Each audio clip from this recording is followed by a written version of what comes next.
오늘 조선별난사는 반란이 아니라 단종복이운동의 하나로도 평가되는 이징옥의 난입니다. 이징옥의 난은 단종 1년인 1453년 10월에 함길도 도절제사 이징옥이 일으킨 반란으로 이 시해의 난과 더불어 세조 시기의 대표적인 내란입니다. 이징옥은 뛰어난 무장으로 관직 생활의 반 이상을 경원첨절제사, 경원절제사, 영북진절제사, 판경응도호부사, 함길도 도절제사 등 함경도에서 보내면서 사군과 육진의 개척에 공을 남겼습니다. 단종 1년 계유정난이 일어나 김종서가 살해되고 수양대군이 김종서와 황보인, 정분, 안평대군 등 고명대신과 반대파 왕족 및 측근 인물들을 숙청하면서 이징옥도 궁지에 몰리게 되었습니다.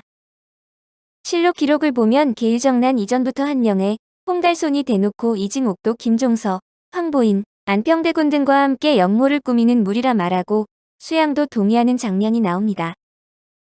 즉 이징옥이 계유정난 후 적극적으로 수양파로 전향하지 않는 한 가만히 있거나 벼슬을 버리고 낙향해도 숙청이 안 될 가능성은 거의 없었을 것입니다. 1453년 수양대군이 계유정난을 일으켜 김종서, 황보인 등을 죽이고 이어 이징옥을 김종서의 일당으로 몰아파면하고 은밀히 그 후임으로 박호문을 보냈습니다. 이징옥은 후임 함경도 도절제사로 온 박호문에게 직위를 인계하고 한양으로 돌아오던 중에 수양대군의 정변 소식과 김종서의 죽음을 듣자 상황을 파악하게 됩니다. 박호문은 과거 김종서를 모함했던 인물로 한양으로 가면 그를 기다리는 건 죽음, 잘해봐야 숙청뿐으로 이징옥으로서는 선택의 여지가 없었습니다. 이에 그는 다시 돌아가 박호문을 살해한 다음 군사를 일으켜 북방으로 가서 여진족을 끌어들여 스스로 황제를 칭하며 옛 금나라 수도 오국성에다가 대금을 세우고 반란을 도모하려 합니다. 그리고 도읍을 오국성에 정하고 경문을 돌려 여진족에게 후원을 요청했는데 과거 여진족을 정벌하는 과정에서 얻어진 여진족 사회에서의 명성을 의식한 것입니다. 이리 여의치 못할 때는 두만강을 건너 여진족을 배경으로 저항하려 했던 것인데 종성부사 정종, 호군 이행검 등에게 살해되어 계획은 실패로 돌아갔습니다.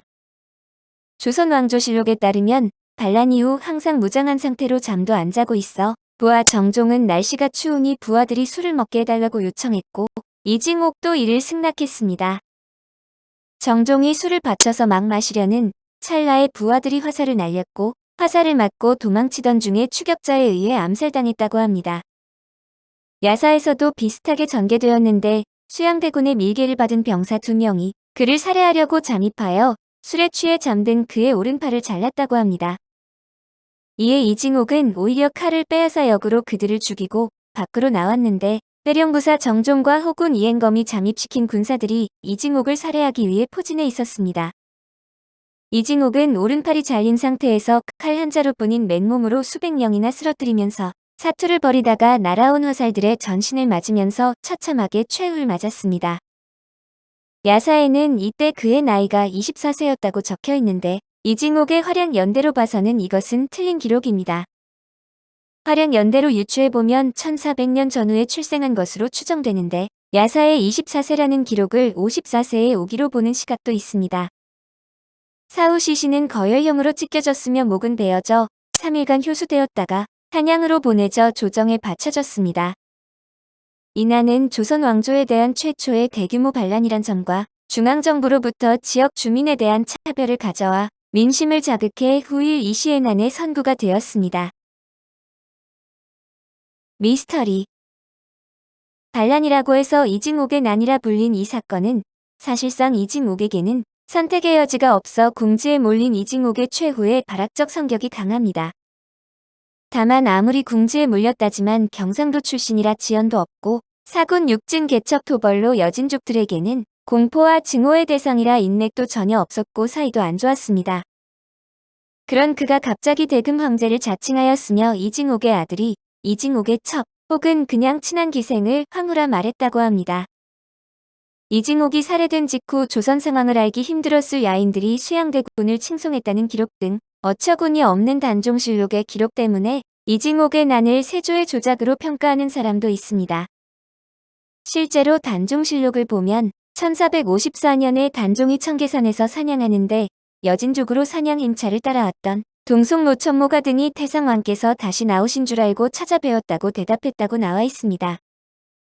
태조가 죽은 것이 언제인데 이런 기록이 버젓이 등장하는 것이 단종실록이며 당시는 계유정난이 끝난 지 보름도 안 된 시점이고 수양대군도 전국적으로 알려진 사람도 아니었습니다. 그래서 애초에 이징옥이 무력으로 세조를 몰아내고 단종을 복위시키려 했던 것을 세조 측에서의 역사 왜곡이라는 주장도 있을 정도입니다. 최재공은 자신의 문집 번암집에서 이징옥의 나는 단종복위운동으로 이징옥이 칭제건언한 적은 없다고 주장을 합니다. 번암집의 기록. 조선 후기의 명재상 최재공은 번암집에서 이징옥은 세조의 불법을 명나라에 직소해 단종복위를 꾀한 것이지 대금왕제가 되기 위한 것이 아니라 반역이 아니고 충신이라고 암시합니다. 이절도 징옥이라는 자는 양산 사람으로 어려서부터 무용이 보통 사람보다 뛰어났다. 형인 징석 또한 힘으로 주리에서 탐복하였다. 그 어머니가 산 멧돼지를 보고 싶어 하였는데 징석이 그날로 활로 멧돼지 한 마리를 쏘아 돌아왔다. 징옥은 문을 나선 지 이틀 뒤에야 비로소 맨손으로 돌아왔다. 어머니가 묻자 징옥은 그 어머니와 함께 뒤뜰로 나왔다. 한 마리의 큰 멧돼지가 마당에 들어 누워 있는데 시근거리며 눈을 부릅뜨고 있어 그 생김새가 매우 기괴하였다. 대개 징옥이 꼭 어머니로 하여금 산 멧돼지를 눈으로 보게 하기 위하여 뒤 밟아 쪼자 어떤 때는 몰고 어떤 때는 역습을 당하면서 산을 넘고 들을 건너면서 밤낮으로 발로 차고 협박하여 굴복시키고 반드시 기진맥진하게 만든 다음에 발로 차서 몰고 온 것이었다. 호랑이를 쏠 때마다 눈을 부릅뜨고 호통을 치면 호랑이가 눈을 감고 머리를 떨구고 달아났다. 김종서가 관계부사가 되어 징옥이 충성스럽고 또한 용맹함을 알고 자신의 후임으로 청구하였다. 이때 나이 22이었다. 얼마 지나지 않아 지위가 올라서 북방절도사가 되었다. 세서로 그를 효유하였다. 경의 위엄과 무예가 크게 떨쳤으니 옛사람이라 하여도 그보다 더하지는 못할 것이다. 오랑캐들이 모두 와서 복속하였으니 내 매우 가상히 여긴다. 모름지기 과인의 지극한 뜻을 이루었다. 길이 북도의 양장으로 내 마음에 부합하라. 드디어 군영에 이르러 육진의 번호들로 날래고 용감하며 기사를 잘하는 자 3,000명을 뽑아 모두 아장 아래에 나누어 예속시키고 부대로 삼았다. 여름을 순시할 때마다 그들을 시켜서 각기 국경을 나가서 맞이하고 보내고 하였다. 광묘께서 선양을 받으시고 은밀히 박호문을 보내어 그를 대신하게 하였다. 징옥은 그를 의심하고 말하였다. 일찍이 밀교가 있기를 국가에 큰 일이 없으면 나를 부르지 않겠다고 하셨다. 지금 다른 장군이 그 온다는 소리도 숨기고 와서 나와 교대하려 하니 어째서인가. 호문은 감히 숨기지 않았다. 마침내 그를 죽이고 모의하여 군사를 일으켜 곧장 경사로 나아가고자 하였고 그 휘하에 약속하였다. 내가 강을 넘어서 천조의 명을 청하면 상황을 복위시키는 일은 어렵지 않을 것이다. 이를 날 박는 대로 결행할 것이다. 종성부사 정종이 그 모의를 알고 그날 밤에 사람을 시켜서 판상에 숨어서 그가 깊이 잠든 틈에 그의 오른편 어깨를 찍어 끊었다. 징옥이 놀라 일어나서 그 칼을 빼어 맨몸으로 솟구쳐 올라 왼손으로 수백 명을 쳐 죽이고 그 자신도 어지러이 날아드는 화살에 맞아 죽었다. 이때 나이 24세였다. 충신 의사가 이를 듣고 암암리에 눈물 흘리지 않는 자 없었다. 광묘 3년에 원통하게 죽은 자를 위해 초원하고 그 공양을 동학사에서 베풀었을 때 특별히 이징옥을 금성대군과 6신하에 반열했었다. 오호라, 성인이 극거리는 발을 가지고 의를 해치지 않으심으로 하여 천고에 이신된 자에게 그 마음을 다해 힘쓰는 충성을 권하게 하셨으니 그 뜻이 또한 멀리까지 미치지 않을 것인가. 번암 선생 집권 55 전 이절 도전. 반란 이후 반란 후 연좌제로 그의 장남 이자원과 차남 이윤호는 처형 또는 이징옥과 함께 살해되었고 딸은 노비로 분배되었습니다.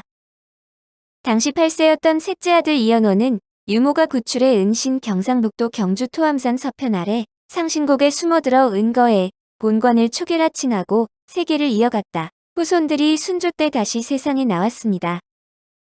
이징옥의 형 이징석과 동생 이징기는 이징옥과 달리 계유정난에 가담했기에 공신에 책봉되었는데 이 사건으로 체포되었으나 형식적이었을 뿐입니다. 전부터 이징옥과 사이가 안 좋았고 적극적으로 난을 토벌하기도 하여서 세조가 그들을 연좌하지 않았기에 석방되어 무탈하게 지내게 됩니다. 계룡산 동학사 숙모전에 배양되었고 강원도 영월군 장릉의 단종 배식단 사후에 배양되었습니다.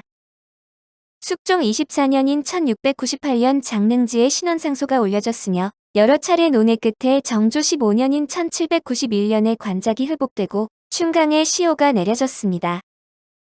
이어 장릉배식단에 배양되었으나 정조 사후 노론이 집권한 후에 다시 관작이 추탈되었다가 융희 2년인 1908년 4월 30일에야 내각총리 대신 이완용의 건의로 복권되었습니다. 당시 이완용은 과거의 인물들의 신원을 회복하고 시효를 붙여주는 명예회복 사업을 활발하게 시행했는데 이징옥도 여기에 포함된 것이었습니다. 이징옥이 조선시대를 다룬 TV 사극에서는 그다지 주목받지 못하거나 폄하에 가깝게 묘사되어 극화하기 좋은 흥미로운 요소들을 잘 갖췄음에도 역사적 해프닝 정도로 등장합니다. 그러나 고우영의 만화 500년에서는 이징옥의 난에 대해서 자세히 다루며 이징옥 반란이 성공해 만주에 크고 아름다운 나라를 세워 국세를 떨쳤으면 어땠을까에 대한 상상을 늘어놓기도 합니다. 파천모에서는 김종서의 죽음을 알게 된 이징옥이 처음에는 김종서의 복수를 위해 군사를 일으키지만 자신의 군사만으로 곧바로 한양까지 밀고 들어가기 어렵다고 생각합니다. 이에 노선을 바꿔 스스로 황제가 되어 북쪽을 정리한 뒤 대제국을 세워 그 전력을 동원해 수양대군까지 죽이겠다며 대금국을 세우는 것으로 나옵니다. 이후 이징옥이 황제를 자칭했다는 소식이 한양까지 전해지자 모든 대소신료들이 기막혀하는 가운데 역적놈이지만 황제를 자칭하다니 그건 사내답다고 하는 홍윤성의 반응이 압권이었습니다. 한명회에서는 아주 악의적으로 역사 왜곡을 해서 황제가 되었다고 실실 우저제끼기나 하는 한심한 모습의 최후 장면도 마치 만취 노숙자처럼 만들어놨습니다. 당시 이 드라마를 통해 이징옥의 코믹한 모습만을 기억한 어린이들이 나중에 이징옥의 실제 행적을 찾아보고는 그 괴리감에 놀랄 정도였습니다. 왕과 비에서도 등장했으나 세종 이화 드라마답게 악역에 가깝게 그려지며 청렴한 인품이나 공적은 전혀 묘사되지 않은 채 김종서 사망 이후 포악한 성격으로 그려집니다. 무엇보다 이징옥이 난을 일으키는 바람에 정치적 수세에 몰려있던 수양대군이 전화위복을 맞게 되었다는 식으로 묘사되어 결과적으로 단종의 앞날에 악영향만 끼치게 됩니다. 하지만 의외로 최후에는 자신의 한계와 처지를 깨닫고 담담하게 최후를 맞는데 송영태가 역을 맡았으며 그는 아이러니하게도 한명회에서는 이징옥을 암살하는 정종 역을 맡은 바 있습니다. 이원호의 대체역사물 반역의 주 배경인데 난이 실패하고 여진족과 같이 있어 살아남은 이징옥의 막내 아들 이반이 장성우 복수를 위해 조선에 들어옵니다. 이징옥을 배신한 부하들을 죽이고 세조를 엿먹인 후 느닷없이 만주로 뛰쳐나와 부하들을 이끌고 대금국의 황제를 자칭하며 일본 먹고 명 먹고 중동을 싹 쓸어버린 뒤 유럽까지 점령합니다. 이원호의 소설답게 배드신만 주구장창 나오는데 각국의 공주, 왕비를 하나하나 침대 밑에 무릎 꿇리는 전륜한 테크닉의 표현은 참으로 훌륭한 양산형 대역 괴작 중 하나입니다. 오늘 조선별난사는 반란이 아니라 단종복 이운동의 하나로도 평가되는 이징옥의 난이었습니다.